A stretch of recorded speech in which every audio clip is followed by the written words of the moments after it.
Now, studies show anxiety is on the rise and women are often struggling more than men. Up until now, the effect of anxiety on women's mental health has not been a major national priority, with much of the focus of public campaigns looking at depression. For more on this, Dr Jodie Lowinger, CEO and founder of the Sydney Anxiety Clinic, joins us now from Sydney. Jodie Lowinger, welcome. So you didn't author this study, but what have you found about through your clinic's experience about the incidence of anxiety among women? Hi Joe, very nice to be here. What we find is that there is a high prevalence of anxiety amongst women. There seems to be an intensification of anxiety across society generally, but certainly within this cohort and within this body of individuals. And the study that has come out is compelling to demonstrate that. We're looking at over 1 in 3 individuals across 10,000 people are experiencing anxiety to extreme levels, and so this is a pretty scary statistic.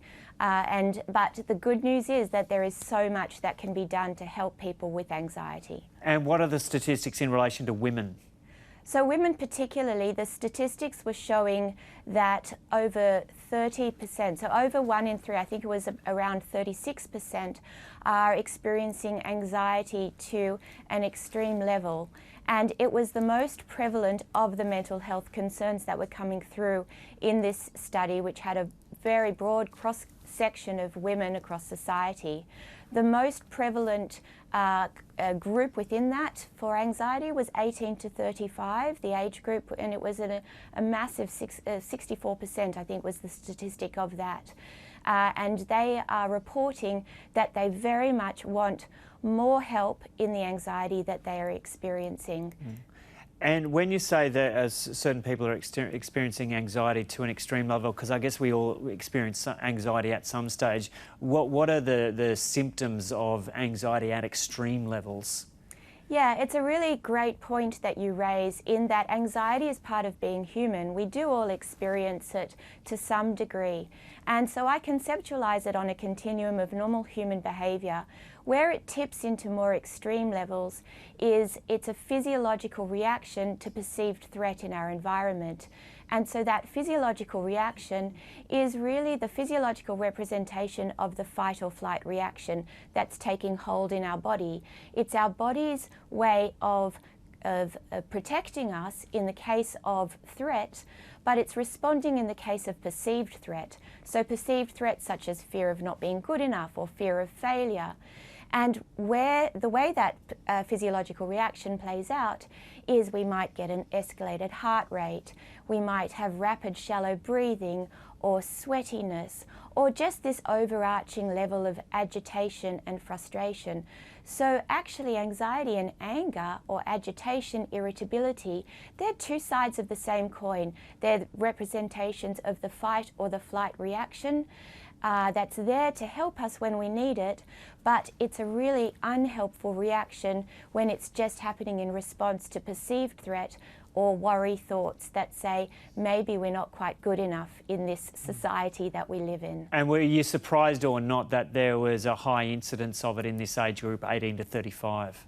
Not surprised at all. 18 to 35 are experiencing an intensification in their life, which is leading to a level of frazzle, and it's really tough, particularly for this age group.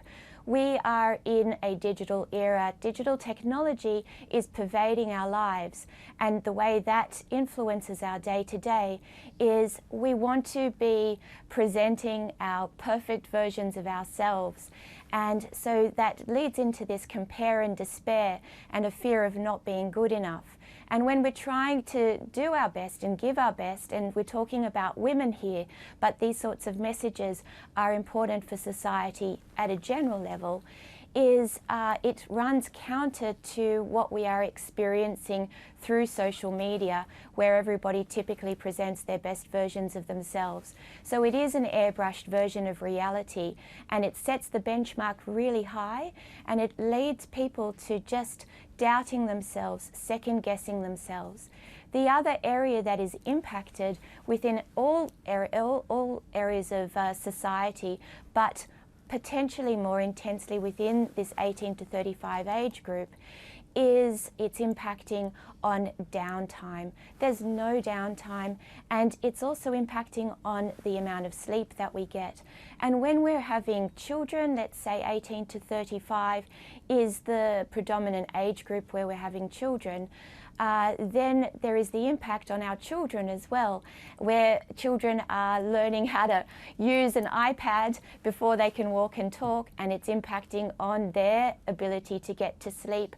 It's impacting on our ability to get outside in the outdoors and do things that we as human beings were actually naturally designed to do, and that is be in the outdoors.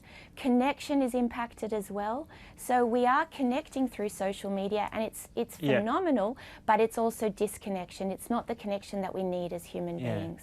Okay, we'll have to leave it there, but Jodie Lowinger, thanks so much for talking to us from Sydney this morning. Thank you so much.